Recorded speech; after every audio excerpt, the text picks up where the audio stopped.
delivering luxury alpine travel. That's the spiritual aspect. For nearly 30 years. A lot of you won't understand because you're film of physicality, aren't you? Every property, every detail. Watches, cellies, coats, fornication. Recommended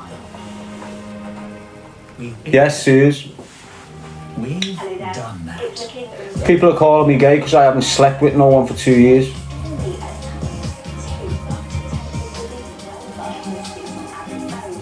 Do you know how powerful that is? It's longer than 2 years. Do you know how powerful it is though? Oxford Ski Company, powered by Alpine Intelligence.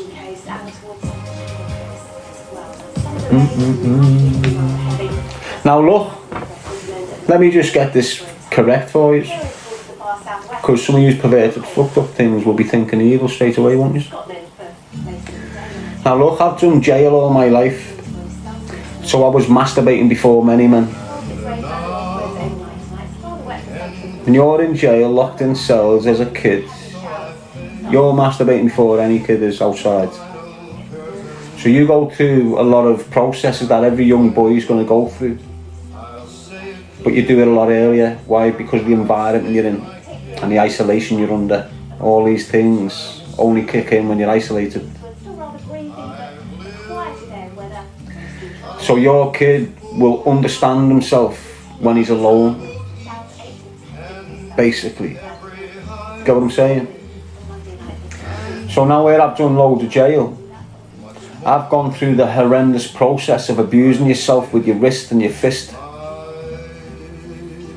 And when I've gone through my 18-year prison sentence, I'm going through an horrendous situation for a couple of years where you're abusing yourself, fantasising about previous fanny that you've had and shit.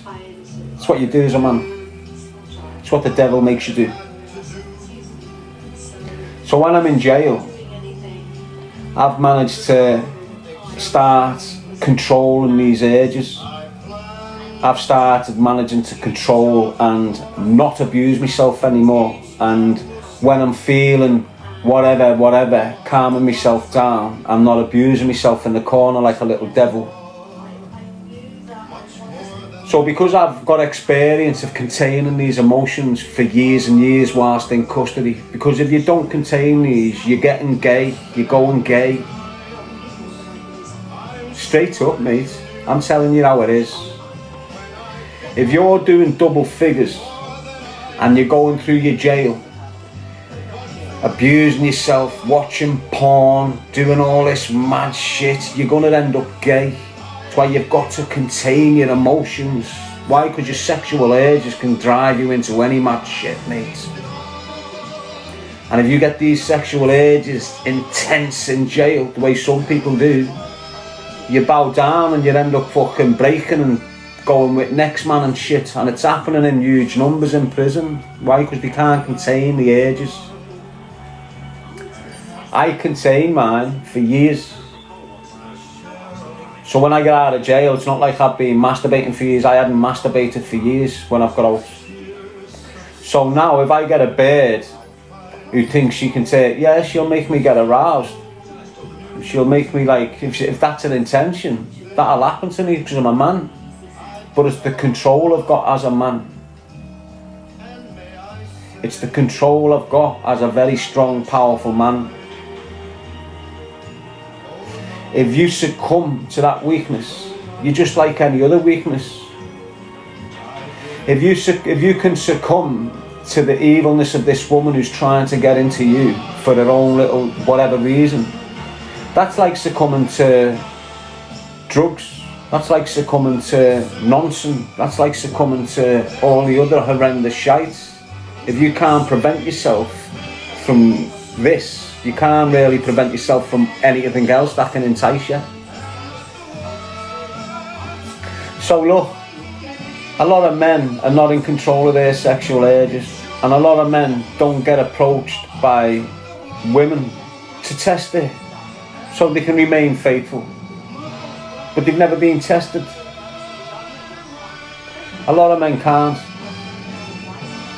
So what will happen is a man with a decent wife, he'll be out and he'll have this little slapper throwing her on him, making him horny, giving him the urges. He won't be able to contain that shit, and he'll shit on his whole family because of this sexual urge. He will risk his whole family unit just for 10 minutes with this little demon. Straight up. It's important for every man to be able to contain that shite. Why? So you can remain faithful to your wife and your family. And that's just one element of strength that most men possess naturally, but a lot of men don't.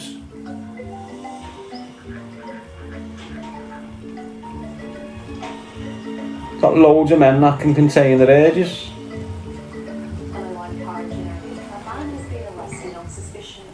If you are sleeping in a position like this, If you're working on your man and trying to get him horny and it's not happening, well, it's sort of a powerful indication. it becomes blocked during sleep. He's not in control of his urges there. Needed to restore cognitive function and recovery. He's just not finding you attractive. Result in loud snoring. The hidden dangers are far greater than you think. Over Yes, Donna. people in Britain suffer from sleep apnea. Obviously, if there's medical conditions, you know about them, so you know the reason.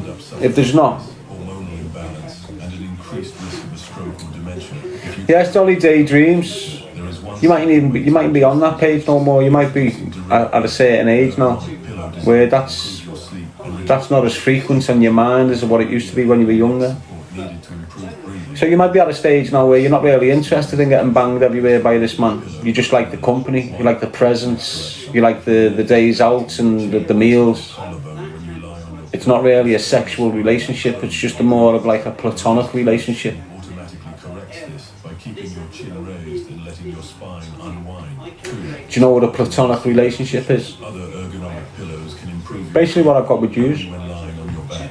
They become ineffective when you turn on your side or lay on your stomach. Some Happy-go-lucky, breathing further, a derilla is shaped Devon Hewitt, Donna, Melissa, for size. Devon Hewitt saying you're proper clued up.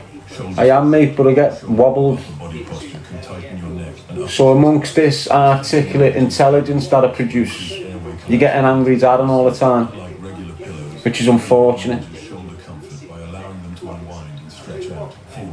Jaw relief. Regular pillows can risk misaligning your lower jaw, causing discomfort, underbite and clicking. More Yes, Suzette? It can also affect breathing. That is why keeping I'm just having a few moments, just ignore me. Yes, Mimi. Derilla's Johnny? ergonomic design. 5. Improved airflow. This is why I don't like people getting close. Congestion and swelling of airway tissues, making breathing more difficult. Ashley, what's up? Derilla's breathable texture helps maintain MB, temperature Angeline, overnight, resulting in less Billy. bacteria. 6. Advanced It's all part of the process, says Charlie. What are your thoughts on spirituality? You're not being listening, mate. they previously offered, but Derilla's advanced breathable memory foam retains its shape and How are you, Michelle?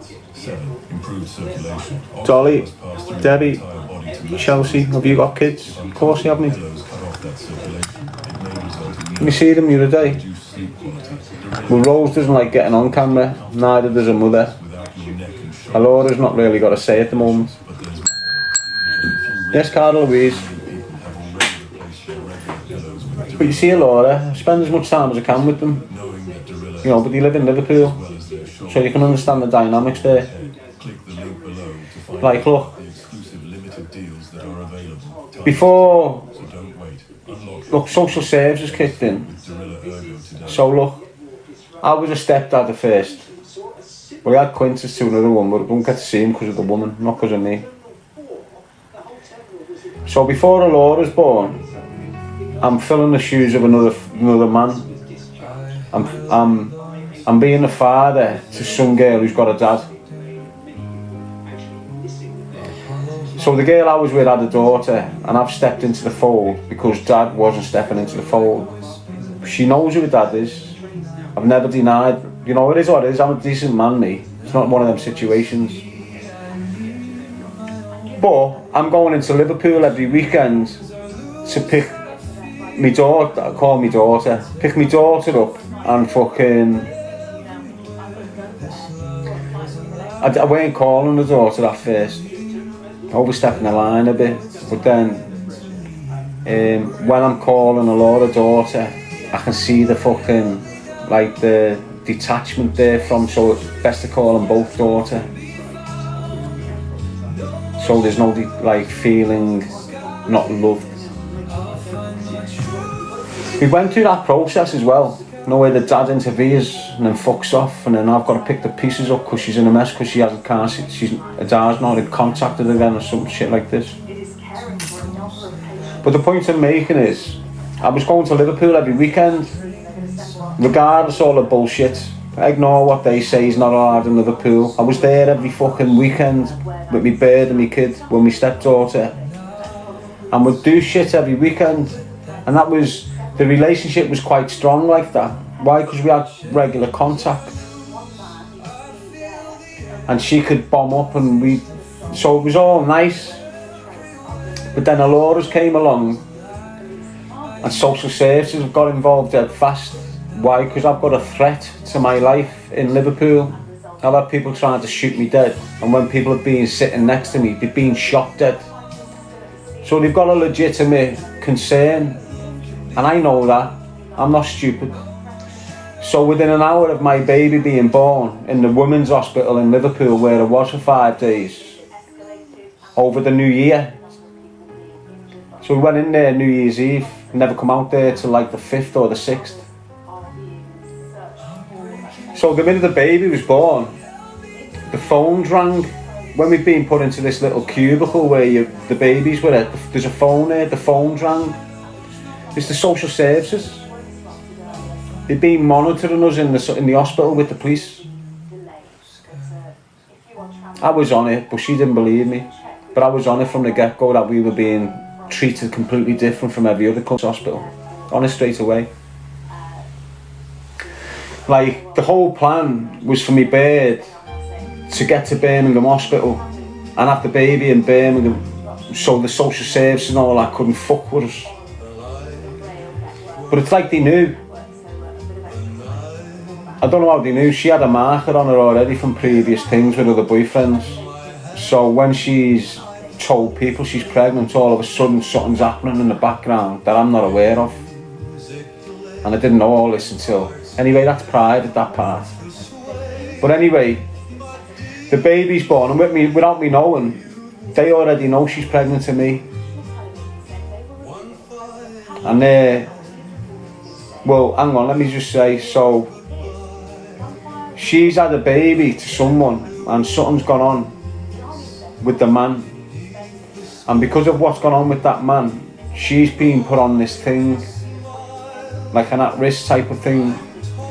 So when she's let them know she's pregnant, she hasn't told them who it is. So automatically they're going to jump to conclusions and think it's my man. So she's had an indication put next to her. So now she's in the hospital and stuff's going on, and I'm turning up with her. So now it's a madness.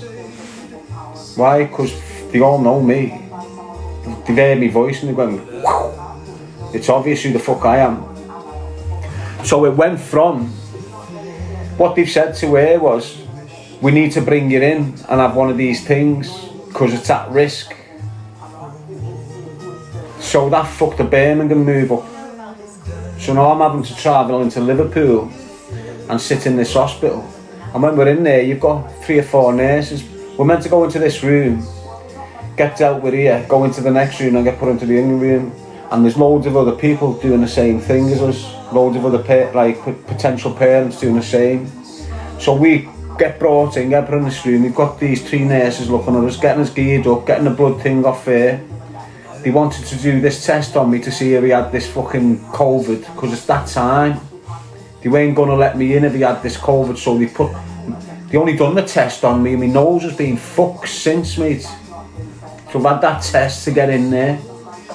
I'm in there because he haven't got it. I'm allowed to go in there. I'm in this room. Got these 3 nurses. All of a sudden, I'm feeling the switch in energy.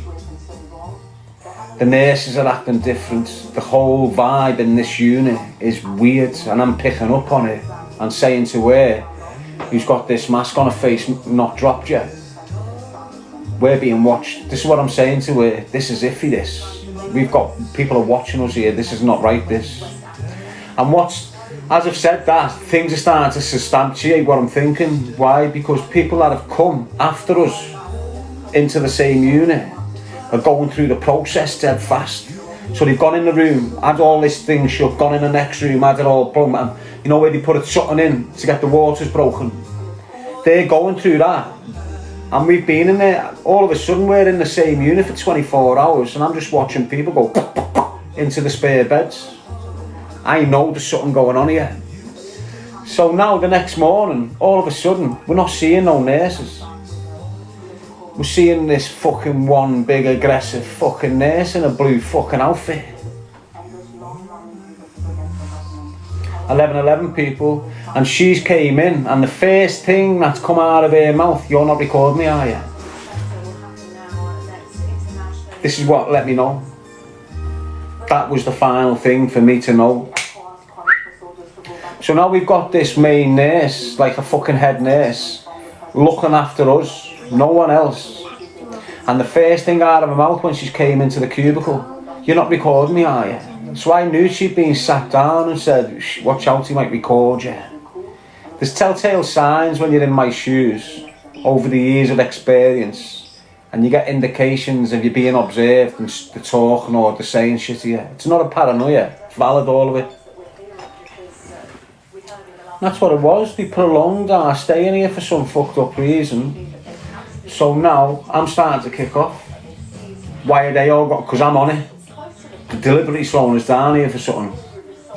Didn't know what it was, but they were deliberately holding us back while all the. So I'm starting to go, why are these going before us? Why are we still waiting here 30 hours later? These are all flying through, because that's what it was like. Just kept us. It's like they were deciding what to do, and they didn't know what to do with me in the hospital. That's what it was like, that little period of time. Next minute, it's just gone on. We went through the process. The baby's been born. We've been put into this other room. Within an hour, the phone's rang. They're telling her I can't be near my baby. Now I'm stood next to her. Can't hear nothing. I can just see her face. And I knew off her face, something's wrong here. Now instead of her supporting me and questioning the authorities, she told me to get out of the hospital. I'm not allowed near the baby. This is meant to be my birth. She was willing to just fuck me off because these social workers said that he can't go near the kid. She was willing to sacrifice me on the spot. That's why I'm not with her, to be honest. That's why we're not together, because of these moves she's done. Don't forget, she's promised me that she's going to have the baby in Birmingham, because I was telling her, as soon as the social workers know this is my kid, you're going to have them all over you, and it's going to be horrendous for us. So we planned to have the... Anyway, it is what we're over it. We're over it. We got through it. We're not together, but we're not enemies. So now this phone call's happened. She's put the phone down and just told me I've got to go. I'm not allowed near the baby. They'll take the baby off her, even with the baby. So she's panic mode. Just had a kid, fuck all this antidepressant stuff. I'm thinking, this is something I've wanted to avoid, you know, postnatal depression. I don't want this woman getting that. But I've just went, fuck, who was it? Got on the phone, rang them. Took me a few minutes to get through them. What do you mean and I can't go there? Well, you won't, who are you? They're based in Widnes. Some call centre in Widnes I'm calling now, ringing this fucking fella. You're telling me I can't go near my kids? Yeah, but it's nothing to do with your risk to your children, Darren. It's the risk to you. So now what they're saying is, I can't have access to my children because people are trying to kill me. And if I'm round my kid in Liverpool, my kid might be killed while she's with me. So it was a valid point. I couldn't really argue the toss. I just had to take it on the chin and say to them, well look, you know I've been here for fucking nearly 5 days. Yeah, we did, we knew you were there. So you're expecting me to just have my baby born, hold her once and then leave. I'm staying here till 5 o'clock and then I'm going to get off. And he went, well okay, that sounds reasonable, but don't go out to the hospital. So now I'm having to sit in this hospital with my newborn for another 2 or 3 hours and then having to get off and leave the mum and the baby to get home by themselves. Now don't forget, before that, I've had my stepdaughter with me every fucking weekend in Liverpool. Absolutely no problems.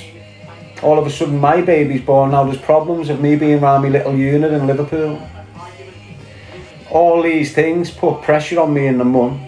The distance, it just made it horrendous. So eventually we broke down. Not because I didn't love her. It's because it's doing more damage than good to us all, because we're arguing now. And I can't be arsed arguing. So now I'm in this process with the social services. So they say they're going to contact me. So then they contact me and I've got this phone interview with them. And they lay down the laws. Simply this. You can't be around your kids in Liverpool. Outside of Liverpool, you can spend as much time as you want with your children. So the plan was then, when we got that information, it's okay then. My fambo move out of Liverpool to Birmingham, and that was the promise I was on. That was the promise I was on. Off the mum. She's going to move, and we can just crack on with our life. So I was waiting for that promise for like months and months and months and months.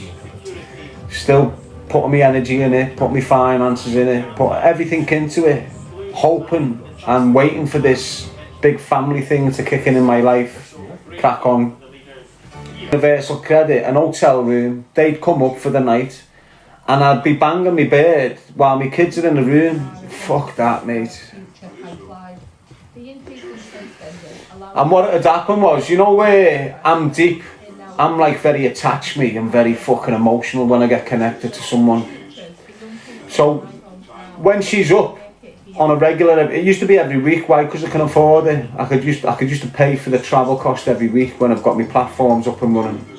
Just let me see my kids, it was. But then I couldn't, so it'll be like once a month when I got my universal credit. I'll be able to pay for the travel and the hotel. Even now, like when I've been on here, I've been for years. I've been doing that over weekends, so over a month and that. But what it would do to me was, she'd come up, say on the 29th of 1 month, I'd sleep with her. I'd sleep with her actually, not her. I'd sleep with her. And then I wouldn't be seeing her until the 29th again, the following month. Why? Because that's when I got my universal credit. That's when I got my money. That's how I've had to live my life through the universal credit way. I know it's horrible, but I can't get a job. So when she's coming up, sleeping with me, because I'm deep, she's getting off and I'm getting all emotional and attached and missing her more and wanting her again and getting these sexual urges, and now I'm looking at other women because I'm getting these sexual urges at like week 2, week 3, she's not up for another 5 days. I'm looking, do you get what I'm saying? So to stop all that shit kicking, and I just said, I'm not sleeping with you when you're coming up here. And this is the reason why. I'm missing you like fuck when you leave, and then I'm getting over the missing period, conquering the urges, not going near other girls, and then you're popping back up, letting me fuck you again, and then I'm going through a 3-week madness again of the urges and battling it and then getting over you, and then you're popping back up, boom. I'm on this fucked up cycle with it. So I just said, fuck that, I'm not sleeping with you. It's not that I don't find you attractive, so don't like treating you like a slut. That's what it was, mate. Because we're not lovemaking now. Why? Because it's like a rush type of thing. The kids are here, we're getting in, bang, bang, bang, thank you man, boom. I'm not treating you like a fucking coke whore. I never got with you. And at the end of the day, look, we made plans, powerful plans, and she pulled the rug on it. And I've just been trapped in a bit of a madness for years now, trying to like, I don't even know what. It's only like the last 6 months I've said, look, I can't do this no more. I'm getting damaged to fuck off this situation, putting everything into use, and I'm not getting nothing back. I don't expect nothing back but my moral support. Most of the time I'm getting accused. I'm seeing this, and I'm fucking celibate for her. She thinks it's for me own. Anyway, that's the dynamics I'm in with my kids. So the whole reason I can't have access to my children within the city of Liverpool is because the dickheads who were trying to kill me. It's not because I'm a risk to my children like the stalker. I'm not a risk to women or children. And this isn't the reason why I can't have access to my kids in Liverpool.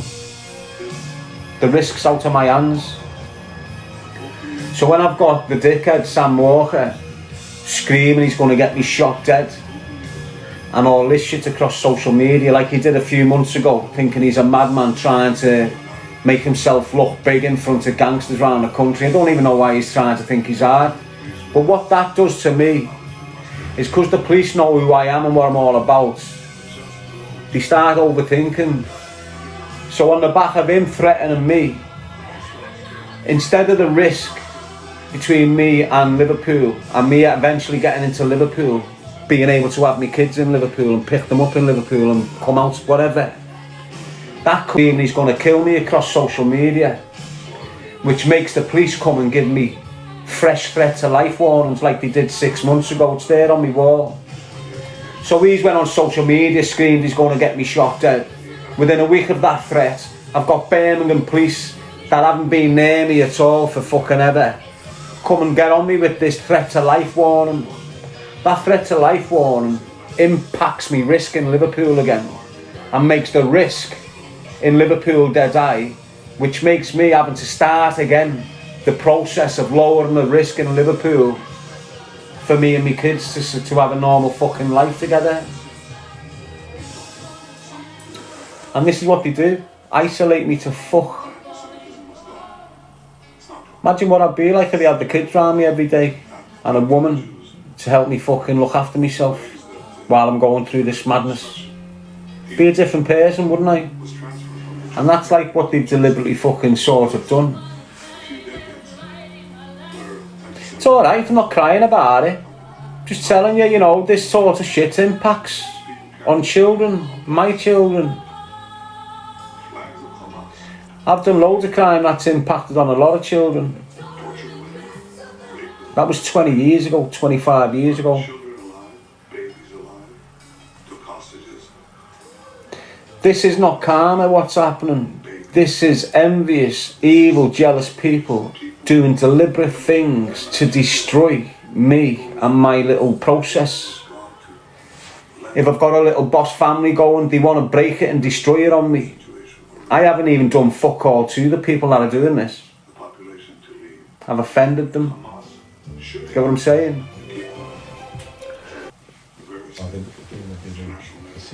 And don't forget, mate, it's the social services that ruin my life. So when I'm speaking to this partner of mine, don't want the social services involved in the kids. And now all of a sudden here they are, controlling what I can do. It proper triggers me. Can't stand it. They're not, social services aren't in my children's life because of me. Straight up. They've came into my kids' life because dickheads are screaming about me across social media. A Laura weren't even here in 2018. Do you understand what I'm saying? I never got no social services ringing me when Quintus was born, saying I can't have access to my kid Quintus in Liverpool. Do you understand? The real dirty, intense shit, it was all gang. It was all physical, kick me door in, try and shoot me shit. The last 2-3 years off this English and all these, that's what's done the damage. That's what's preventing me having a normal family setting. Oh, it's you chose. No, I chose to defend myself. I chose not to bow down and suck dick to be a part of this circle of horrible fucking men. I chose to refuse it. I didn't choose for them to target me, call me a rapist, call me a child beater, call me all these mad shit. I didn't choose that. I didn't choose them coming out assassinating my character with horrendous allegations, mate. you understand what I'm saying? I didn't choose none of that. I chose to stand my fucking ground and keep my morals intact. And because I've done that, the same crowd who will pull the rug on, look, you've got to understand when you're all caught up in these secret societies things and you know they exist. But when I'm saying that's what English and all that are, you seem to laugh it off. You know, if I would have played ball with English and co, I wouldn't have got cancelled. I wouldn't have had all these mad allegations and rumours thrown at me. None of it. But because I pulled the rug on that little fucking sly weasel, him and his circle of men have been targeting me since. And there's fuck all I can do about it. Why? Because I'm not criminal. I'm not criminal. I can be. And I probably will be in the next 10 years. But the point I'm making is, they can do what the fuck they want to me. And I can't do shit to them. And that's exactly what they're doing. Why? The authorities hate me more than ever then. They hate me. The authorities and the police love this going on with me. They love it. They love me being at loggerheads with the criminal fraternity in the city of Liverpool. They fucking love it. It's what they wanted. It's what they wanted 25 years ago. The police wanted me getting called snitch. The police wanted the gangsters in Liverpool to start hating on me and get me away from them. They wanted that. It was a deliberate fucking move. Why? Because they knew what I could galvanise in the city. If I weren't labelled a snitch by the police, because it's the police that have labelled me, fuck Willie Moore and all this. It's the police that have labelled me a fucking snitch. And it's the drug dealers that have had problems with me from the get-go that have carried that narrative on. If them lads in Liverpool knew me, they'd know I'm not a fucking snitch and they'd surround me with what I'm saying and what I'm up to. They'd be fucking flocking around me to stand on with me. Don't get your shit in a twist. But because these have spent the narrative that I'm a grass and I'm an informer, loads of people are keeping a distance from me. They still relate. But that word's atrocious to have attached to your fucking name. And they know it. I've done more jail than every fucking gangster in that city. Oh, am I a grass? I've never had a code D on any sentence I've done. Oh, am I a snitch? I've never had a code D who's got on a charge with me and got charged because shit I've said about them. Never. I've had plenty of code Ds, including my last murder charge. My last murder charge, I had 4 code Ds with me. Every one of them walked out the dock and got no jail. I got jail. Is that a fucking snitch? The police love this narrative about me. It isolates me from my people. Who are my people? Liverpool. What do my people despise? Snitches.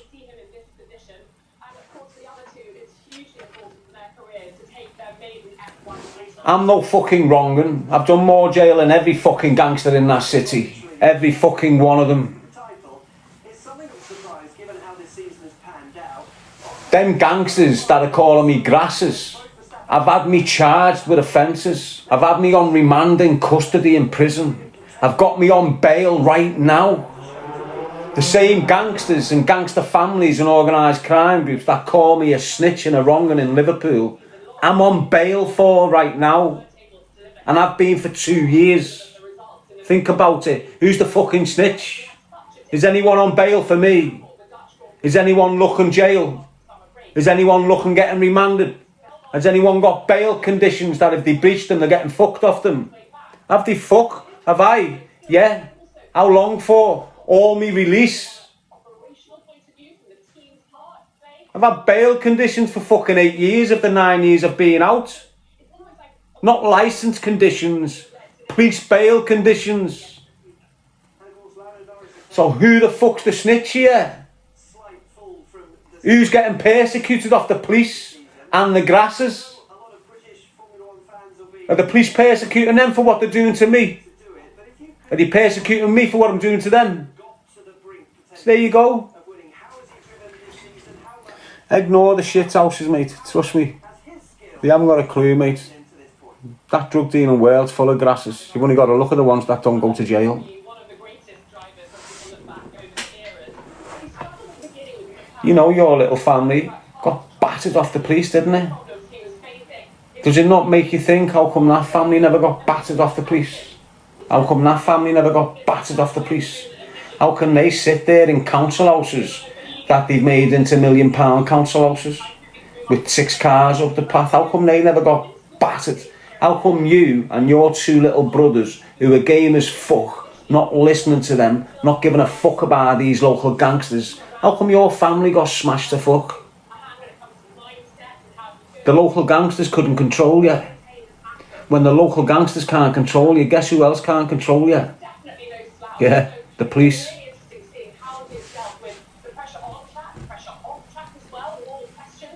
And that's what they do to all you other kids.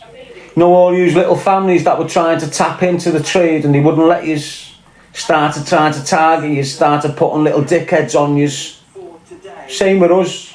Old school fucking rats shut us down because they couldn't control us and they were shit scared of us. We're not the only family. You've had numerous groups of young, solid game kids that didn't give a shit about these old school rats, just the way we didn't. They used the law to shut them down. Serious. They'll give them shit. Get in with them, yeah, go on. And then tell Busies where the stash is and that. Straight up. That's what happens.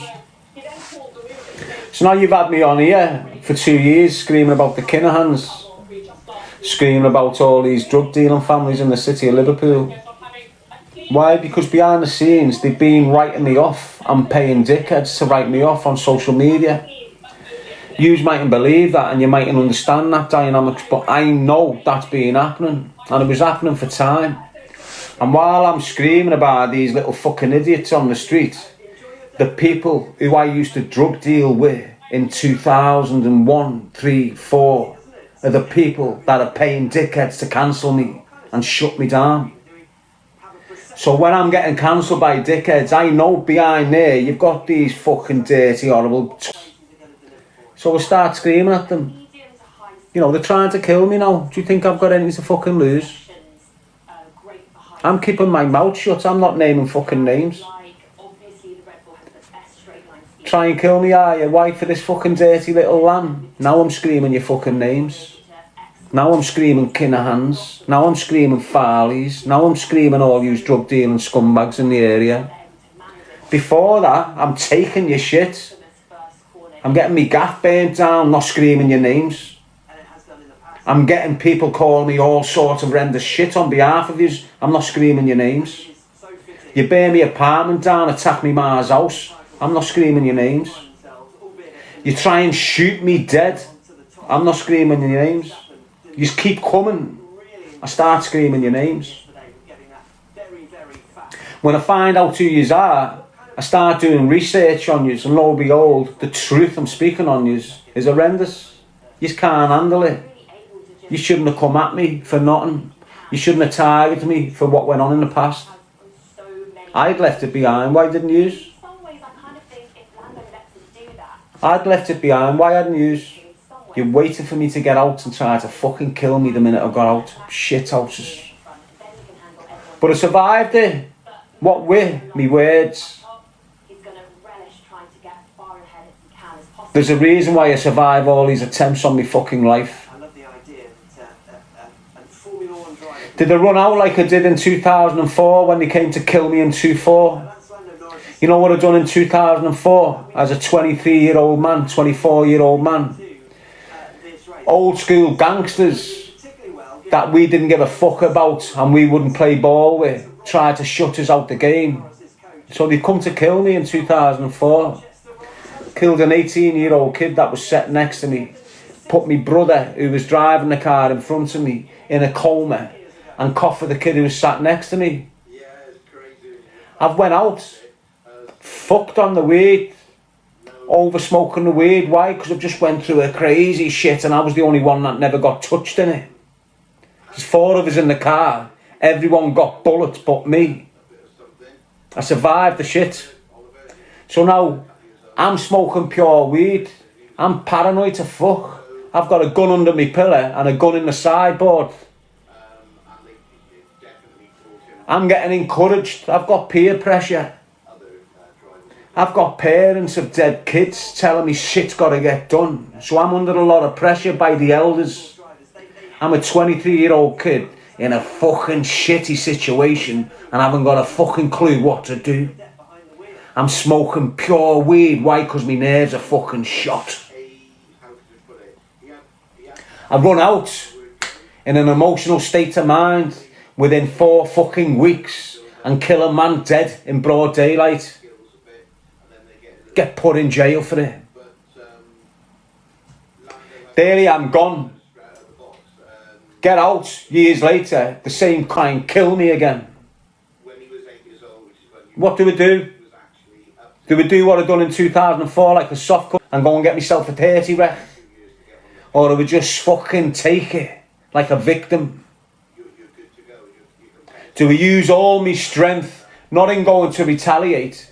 Do we use all my strength to prevent me retaliating? Yeah, I fucking did.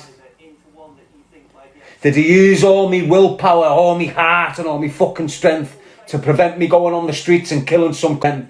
Yeah, I fucking did. And that's what weakened me. And that's what weakens me today. Not running out and copping for one of these bastards and putting them in a fucking floor. That's why I'm broke. Not because I'm weak. Because I'm stopping myself from being weak. Me retaliating is a weakness. Me running out and fucking putting a dickhead in the grave and getting myself lifed off is a fucking weakness. I'm not going to do that again. So I use my mouth. The weapon they're using against me, I'm using against them. They're sending people out to say I've been charged with raping a 13-year-old girl when he haven't. Do you know what it is to live like that? Do you know how it is to live with a rumour like that? Do you know how much damage and stalking and harassment comes to you when people really believe you've been charged with raping a 13-year-old girl? That's what the stalker done. They sent the stalker out to spread that shit against me. Why? Because he was the social media gangster. So they all throw him dough to come out and target me in 218, 219, label me as a fucking nonce. What did I do? Did I run out and put them in the grave? No, why? Because I'm on licence.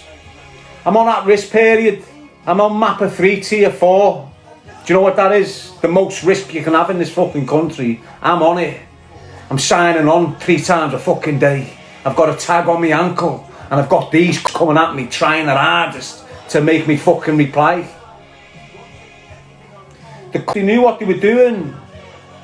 They knew what they were doing. The drug dealers were trying their hardest to get me breached more than anything. They knew if I got breached, I've got 9 years to do behind the door. They knew it. I knew it. There's a reason why I never got breached. Why? Because I never fucking responded to the snitches. They wanted me breached. The police and these families work together. I've done for decades and decades and decades. What I'm screaming at you. They wanted me breached. The police wanted me off the streets, and them shithouse drug dealers wanted me gone.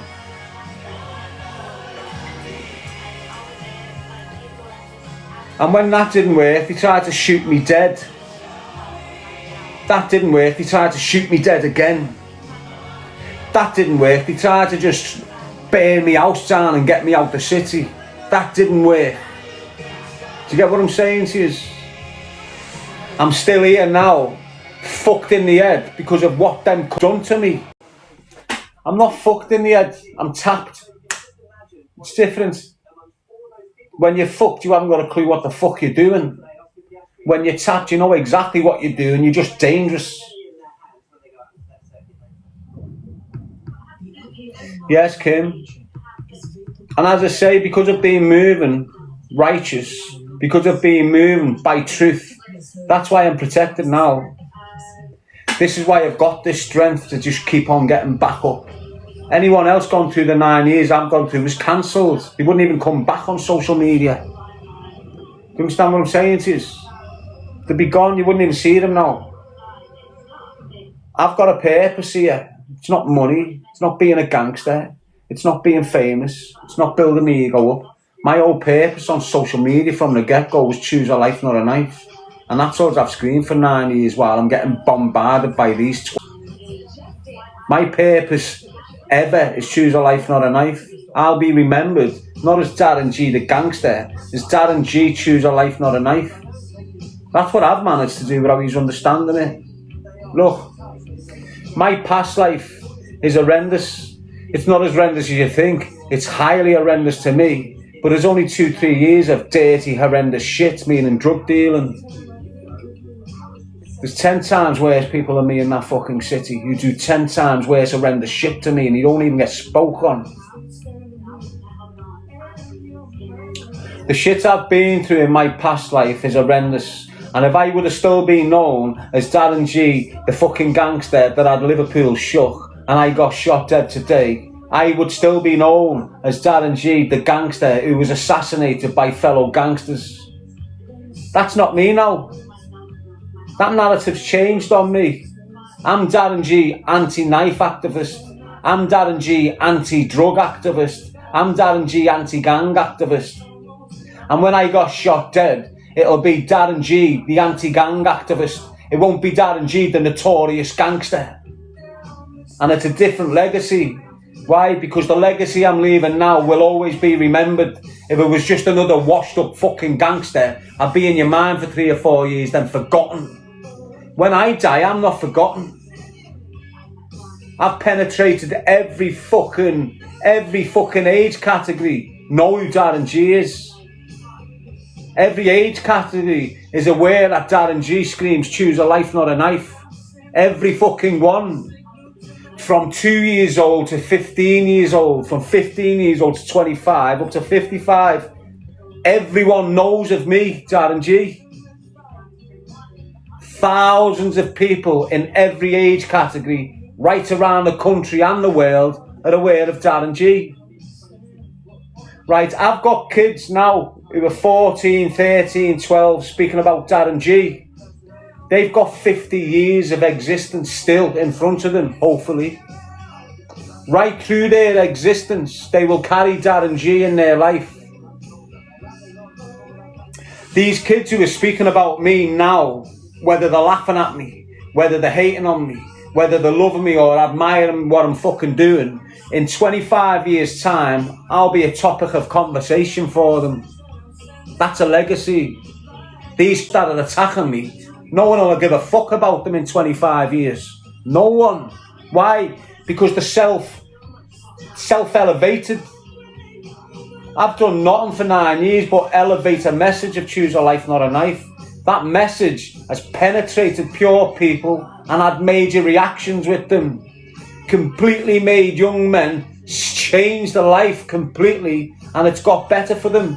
Them kids will always have a firm bit of respect for me. Doesn't matter how I am now. It's how I was when they listened to me. That created the fucking change. Every one of them, they might have forgot about me now. Why? Because I've gone a little bit sideways a bit.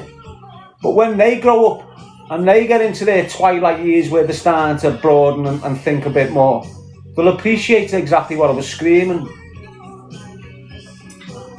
And again, this is not, I haven't set out to create a legacy. I never set out to get famous. I set out on the life principle of things. I didn't start screaming, choose a life, not a knife, so I could make money on the back of it. I started screaming, choose a life, not a knife, so I could impact on people's lives and it could be created better for them. It's a different aspect. Look, I want a car. I need a car. But I don't want the car so I can show off with the car.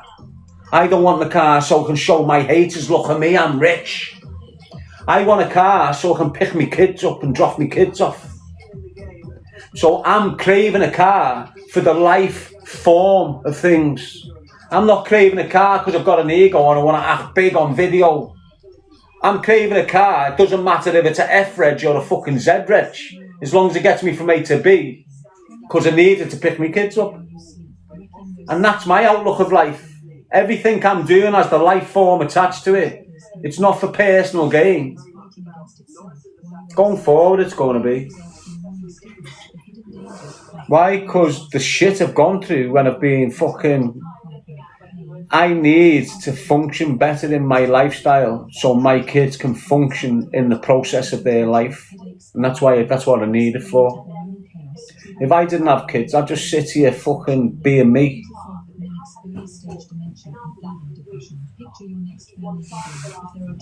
And that's not me dropping hints for cars or bullshit like this. I was just trying to give you an example of, look, the example you always give to you, and you might be shit scared of hearing it, but it's a good way to judge the person you say loves you.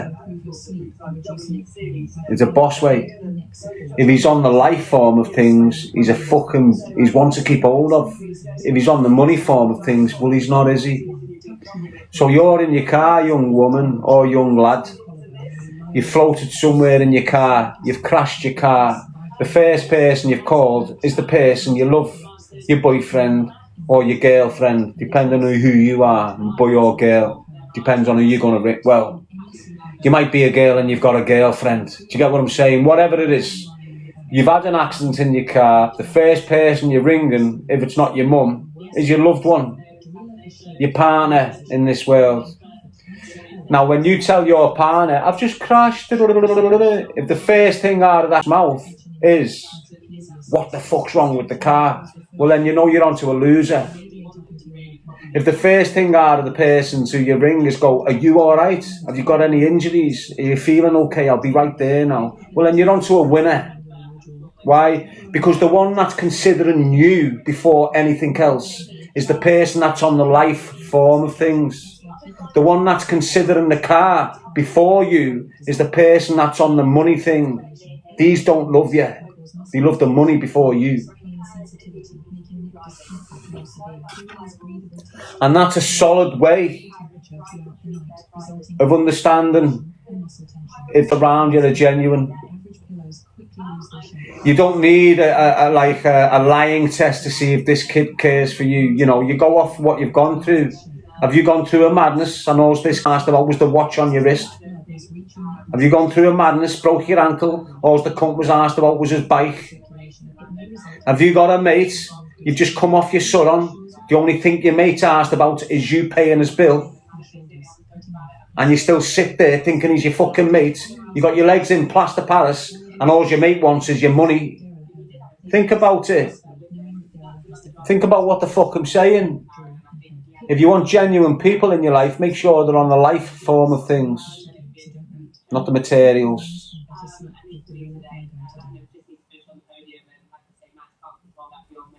If you've got a mate round you and you want to test his loyalty, tell him you've had an injury and you've snapped his bike. Or tell him you've had an injury and you've broke his watch. Anything, just to test him. If he comes back, oh, you're alright, lad, you're alright, what's wrong with the watch?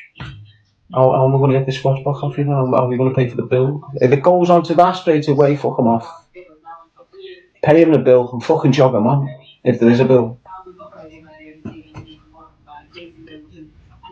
Can give a fuck about you, mate.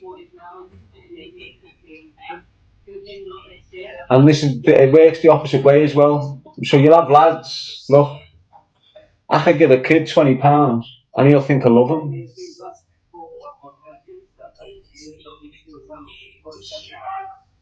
I can have a kid round me all week and give him a £1 a day and he'll think I'm loving him by giving him this £1. And he thinks me giving him money is a show of love and a show of respect and a show of care and a show of empathy, when in reality it's fucking nothing.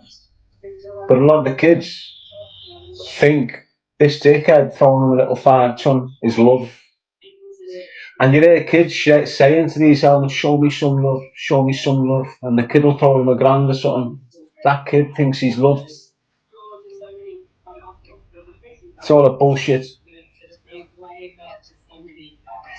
Love doesn't. Love's nothing to do with money. If you've got a dad and he's got money, he's not giving you money as love. He's seeing what you need in life to make your life better, so he provides the money so you can have a better life. That's what I like to believe.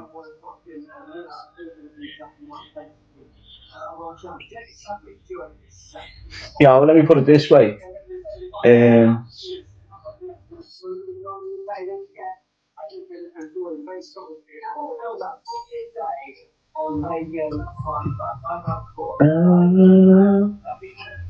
What I'm saying is, look, you get people that think, oh, my dad's not giving me money, he doesn't love me. You'll have young girls thinking because the dad's not throwing 5 ton at them every fucking week, he doesn't love her. When the fact he's not throwing money on her is a sign of love. In the dad's mindset, without his understanding it, young women, your dad not giving you money, it's like a tough love situation. It's not because he doesn't love you. He can see your faults when it comes to money, and he's trying to correct them.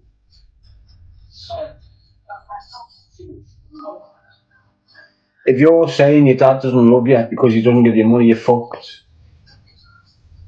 And that's what he's trying to correct, probably. A lot of dads get overlooked like they're just the money.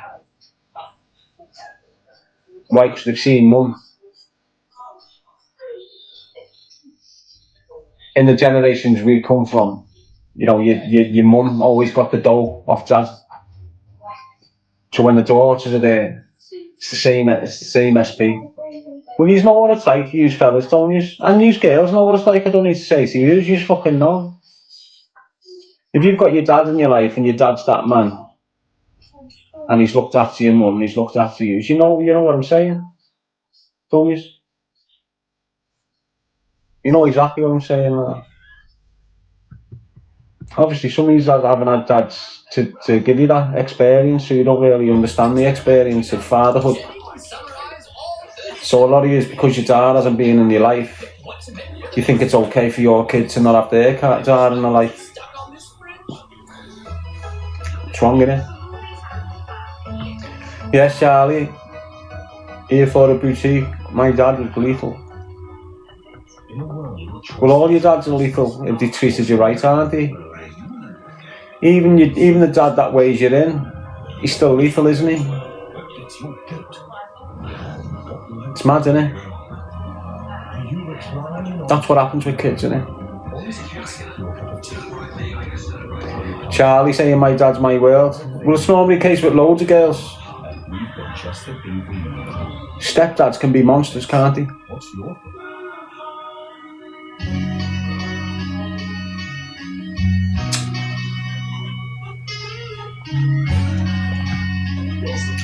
My dad was lethal with discipline.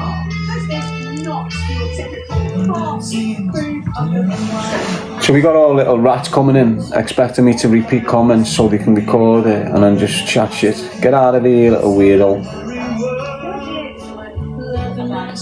See you later, Johnny girl. Where are you going? Hang on, what time is it? Nearly 12 o'clock. It's only early, innit? Because I've been on live since early hours this morning, innit? Yes, Vintage, you good? Miss Shelley. Whatever you're doing, Donna, have a blessed day, mate. Have you still got good stuff, Vintage? Use girls in that group. I don't know how many are in there, but you're all in there, aren't you? You're probably building each up with worry and that. When I'm coming off here in a madness, you might be building yourselves up, thinking, oh, what's going on? Blah, blah, blah, blah. Don't ever worry in that way. You'll know if I get killed. Mike's be all over the news. If you're not hearing nothing, it's good news. Know what I mean?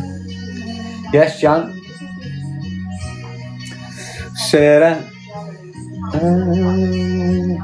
So don't worry. I'm sound, like, I'm sweet. I'm not going to hang myself. Don't ever think that of me, ever. Too strong for that. Well, I'm too weak for that. I'm too weak for that. Yes, Kez. Andy saying, you ready for Crimbo? That's what it is, mate, the 5-phase flower pot. I just don't get what you mean. Are you ready for Christmas? Like, have I got a rig out? Like, have I got a set of clothes for Christmas Day? Is that what you mean? Something like that? I haven't got no presents. I've managed to get the clothes. I've managed to get 1 or 2 presents, but not enough. But I've still got a few weeks.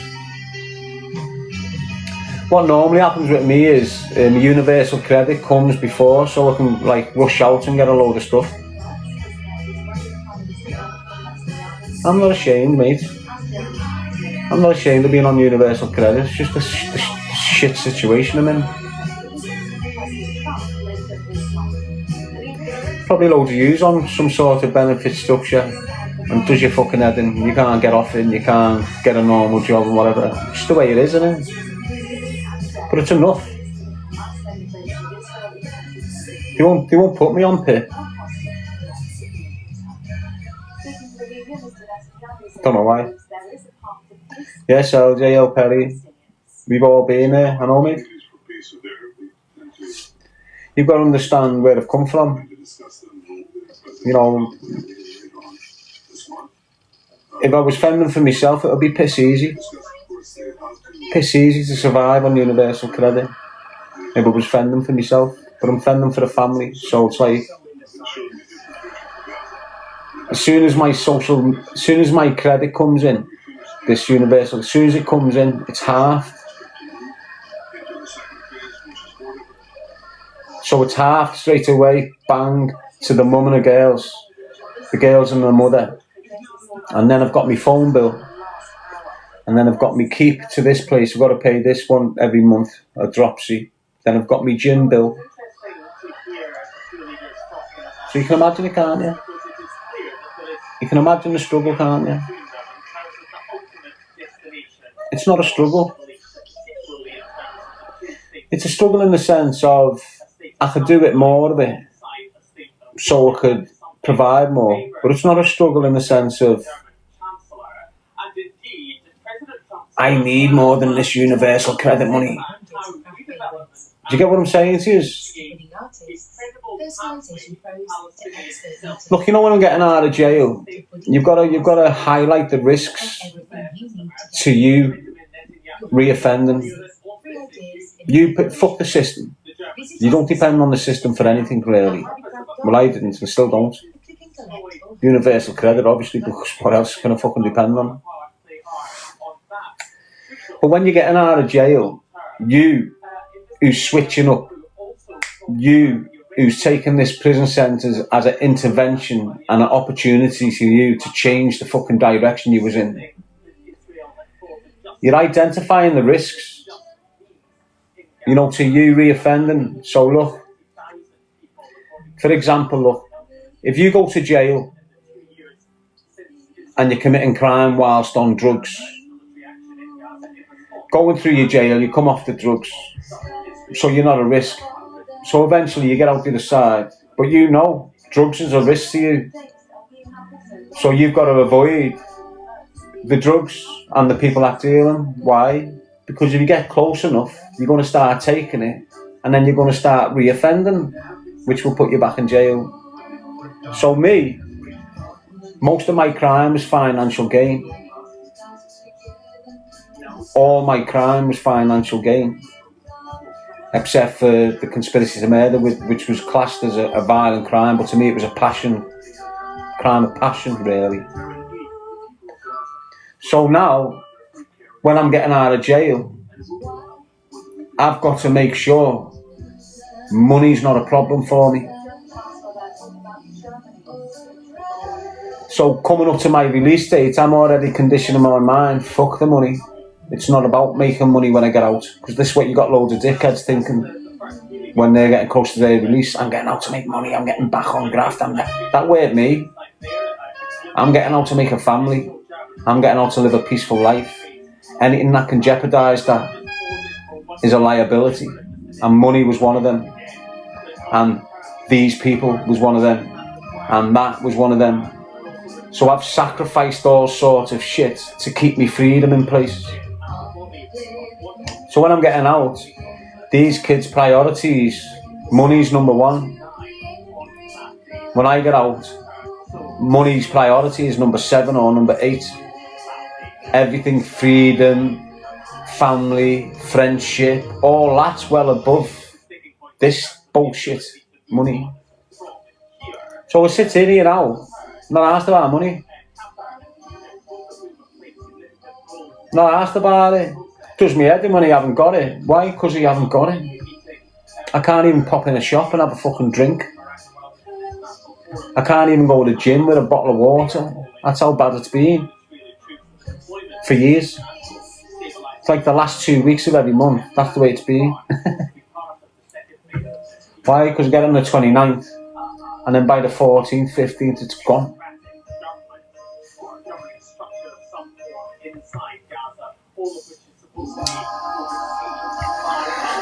Again, it's just the way it is. That's the way it's got to be. Why? I had bread in the cupboard, had milk in the fridge, had a roof over my head, had heating, had data on my phone. Not really struggling, am I? If you consider where I've come from, you know, I was working 7 days a week for $12.50. I was getting £30 shopping a week to live on with 3 basic meals a day. Look where I am now, mate. I'm not in a 6x4 cell no more, am I? I can just walk out there now, go and get a shower now, put something on, go to the gym, I'm content, mate. This is the good life. You ask anyone that's doing 20 years in a prison whether I'm living a good life now, and they'll tell you I am. You ask any lad that's doing 5 years in there whether I'm living a good life, and they'll tell you I am. Why? Because I'm free.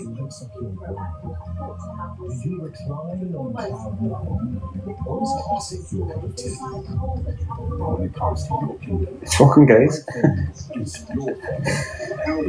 Are you back in again, Johnny? Thought you fucking got off. Stop saying jail's dead. It is, mate. It's a dead end. It's full of life, but it's a dead end. And this is what I scream at you, is like, why the fuck do you want to go to jail for dealing drugs, mate?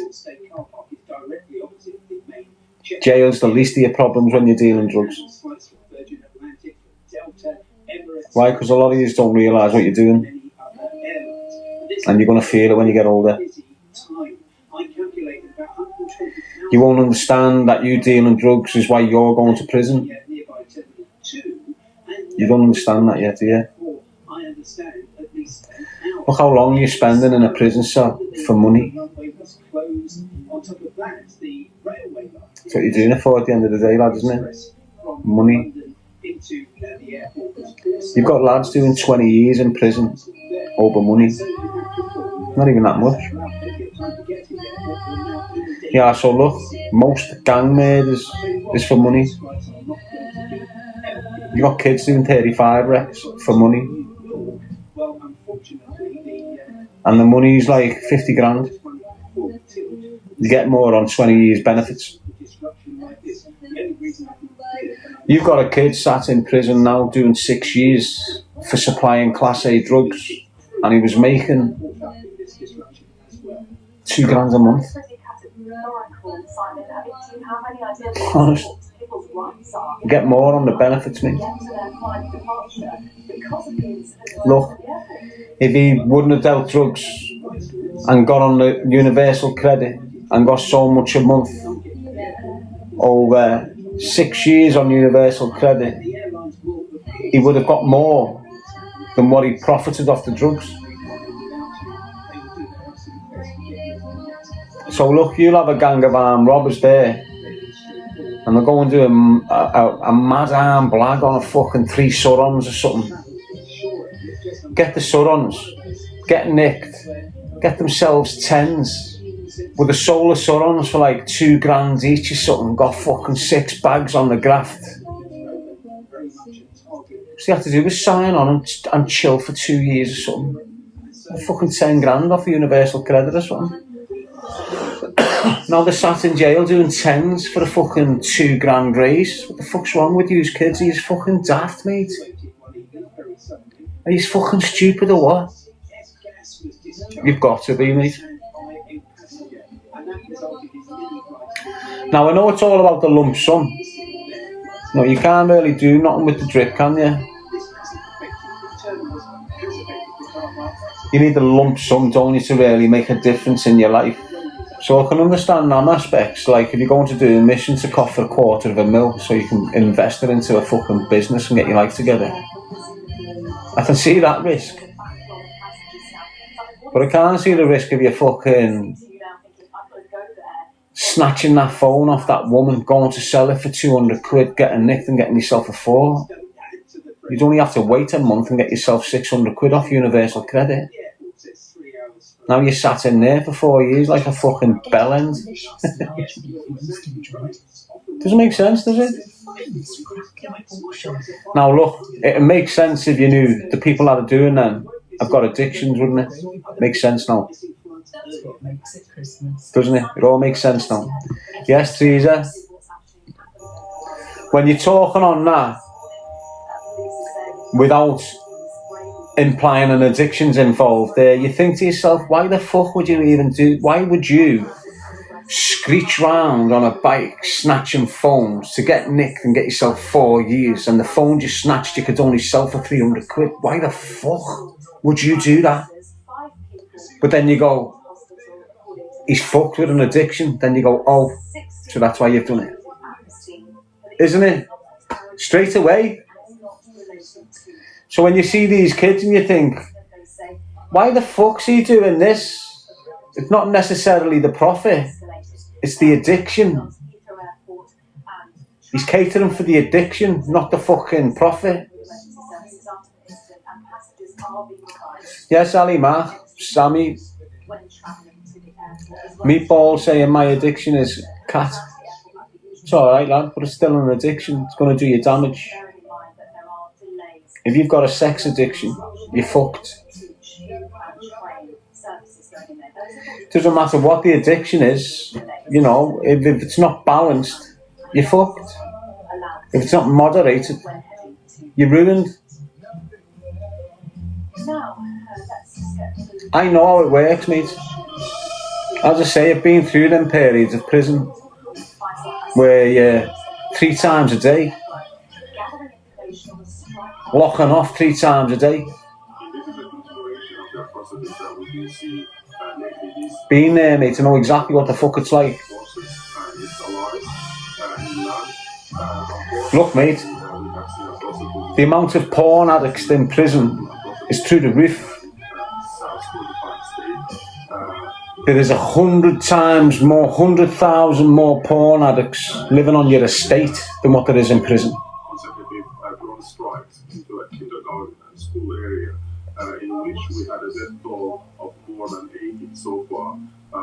I'm telling you, now. Every single man that you see walking around your streets is watching porn.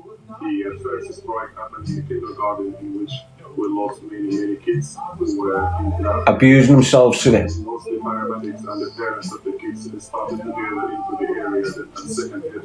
Well, you're thinking, what? No.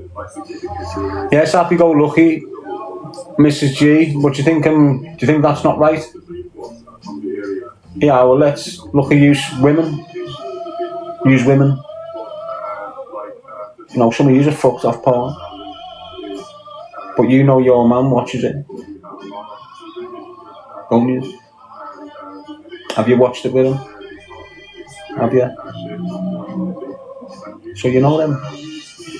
Yes, Abdul, Emma J. Yes, 100% true, unfortunately. There you go. So imagine what they're like in jail, mate.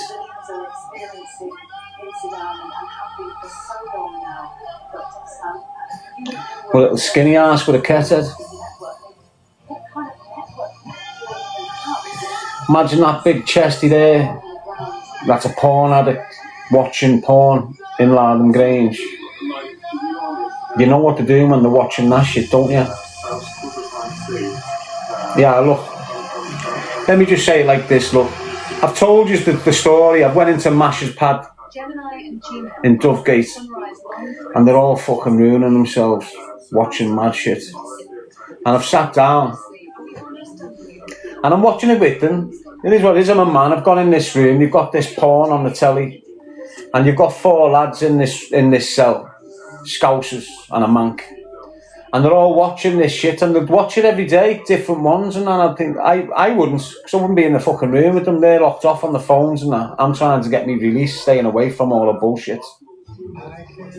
But I've gone in the room one day, sat down, first time I've seen them doing this. I've had experience years ago when I was a kid, remember? Them Farleys and that, sitting in snatches, all abusing themselves watching this. It's the same sort of setup in jail, en masse. Every second cell, you've got groups of lads watching dirt on sticks and discs, dirty shit though. Horrendous, horrible, nasty shit. I didn't have a clue what Animal Farm was until I went in a cell in Lardham Grange and watched lads watching it. That's how sick it is in there. But when I'm sitting down in this cell with these lads and they've got this on the telly, within 5 minutes I'm watching it, I've turned around and said, "You're a fucking gay, yous." "What, lad?" I said, "You're a fucking gay. What are you watching?" "What do you mean, lad?" "All I'm seeing on here is arse and cock. It's all I'm seeing what you're watching. Yeah, you're seeing a bird moaning, groaning, and a little bit of air pride, but the majority of what you're watching there is man. And I don't give a shit." That's what I said to them. "Yous are going to end up fucking gay if you carry on watching this shit." Straight up. You know what I told them to do before I left? And straight up, this is what I said to them. "You need to start watching lesbian porn, otherwise you're going to turn out gay." That's what I said to them. And that's what I'll say to you men right now. Use young lads, use men that are absorbed in that mad shit and you're watching that from time to time for whatever fucking reason. If you're a man, make sure it's lesbians. Straight up. You'll thank me for it later. Yes, Wings of Love, Dove. And I know you're there, don't be ashamed of it. It is what it is, you weren't to know. You know, you sat there like a little devil in front of your bed sometimes, you little fucking monster. Yes, it's on it. Here for a boutique.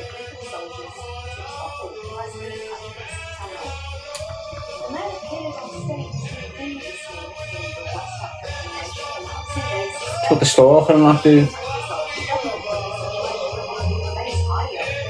And group wankers, that's what they are. Yes, Suzette. All dirty, fucked up cokeheads. Yeah, listen then.